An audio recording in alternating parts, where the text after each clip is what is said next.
Hey, it's America Day! What's up, it's a Culture Detective here, investigating your favorite albums. And today I'm going to be doing an album review on the new Jason Isbell and the 400 Units album, Weathervanes. Yes.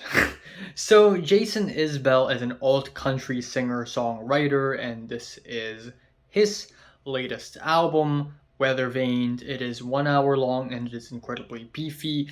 Previously on this channel, I haven't covered a lot of country music, nor have I covered all of that music from Jason Isbell. So this is pretty much uh, unfamiliar territory for me. But surprisingly, I think I enjoyed this album quite a bit. Even though this album is really beefy, it has a lot of tracks. I think most of the tracks on this album are really well written. It has some really good production, has some interesting and thought-provoking lyrics that are simple yet easy to grasp, and overall I kind of enjoyed it. The album opener, Death Wish, starts off as a cold, emotional guitar song with swelling pianos and strings, and instrumentally it works really well, but I think lyrically it's even more interesting because right off the bat the song starts off with, "Have you ever fallen in love with a woman with a dead wish?" And essentially Jason Isbell talks about, I guess, his experience in falling in love with someone who is kind of suicidal, wanting to protect her, wanting to uh, make her happier and give her a better life, not really understanding why is she feeling this way. And I guess Jason Isbell doesn't really dive deep into the cause of everything and also the psychology of this whole deal, but it is still an interesting perspective to hear him sing about this.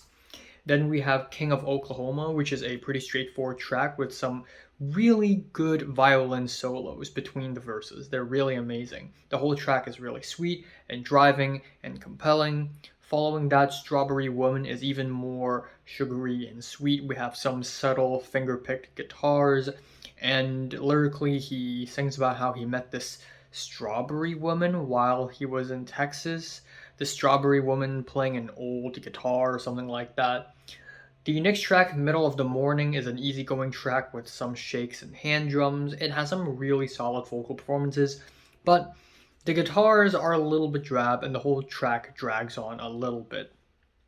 Now, another track that is, in my opinion, a huge highlight for me is the track Save the World, where he essentially goes Mark Kozlick, because this track is pretty much his reaction to the news of a school shooting and sort of his response to that. And that's the whole track. Of course, instrumentally, it works really well. It's so much more subtle. We get some reverby guitars. And lyrically, he talks about how he panicked in a grocery store some few days before the school semester started. And when his kid, I believe his daughter, was going to school, he started getting worried and he had a panic attack. And that was really interesting. Something I can't relate to because I'm not American. And thank God, if I ever raise children, I would not raise it here. But this happens. And especially even more interesting, seeing subject matters like this being covered in country music, because I feel like a lot of the South, a lot of the deep South in the USA have so little gun control that things like this happen more often. And it's really interesting to see a country music coverage of this.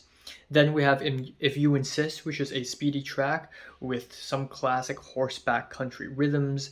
And lyrically, he sings about how, if you insist to be lonely, I'll leave you alone. I'm too tired to be excited. I'm too old to be ashamed.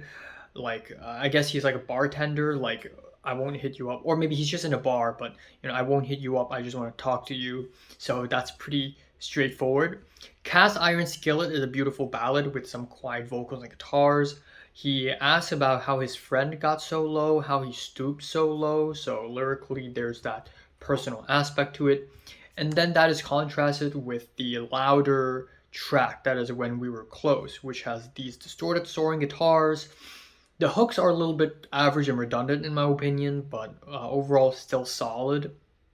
And then we have Volunteer, which is a track where he talks about how he doesn't want to fight because he ain't a volunteer. And he recounts his childhood being passed around in foster care and his parents fighting. Again, digging deep into his past and creating this really earnest song about it. The following two tracks, Vestavia Hills and White Beretta, are pretty average in my opinion. There really isn't too much to be said about these two tracks. They're fine, but they do not necessarily stand out. The last two tracks of the album are pretty long. So we have This Ain't It, which is a 6 minute long track. And vocally, this track is pretty great. Jason Isbell sings his ass off on this track with the hand drums and the guitars. Lyrically, I guess he plays against someone at the bar, or maybe like a bartender. Uh, I guess he's just in a bar. It's just a very normal setting for a country song, I guess. But he's in a bar and he sees a girl in a bar in a wedding gown drinking, and it's clear that she's been abused. She's been in a toxic relationship, and he essentially laments over and talks about how, I would have treated you better. Let me take you home. Let me take you to my home and let you sleep over there, which is a little weird. I probably wouldn't have said that. Like, all I would do if I really care would, I don't know, call an Uber to that girl's parents' house or something like that. But still, there's just something so country about this setting that makes it kind of interesting. That's like you don't even see this anywhere in the USA. It's a very, very country thing.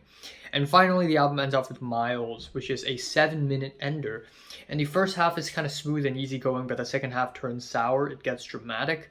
On this track, Jason Isbell sings about his rocky relationship with his daughter and his wife.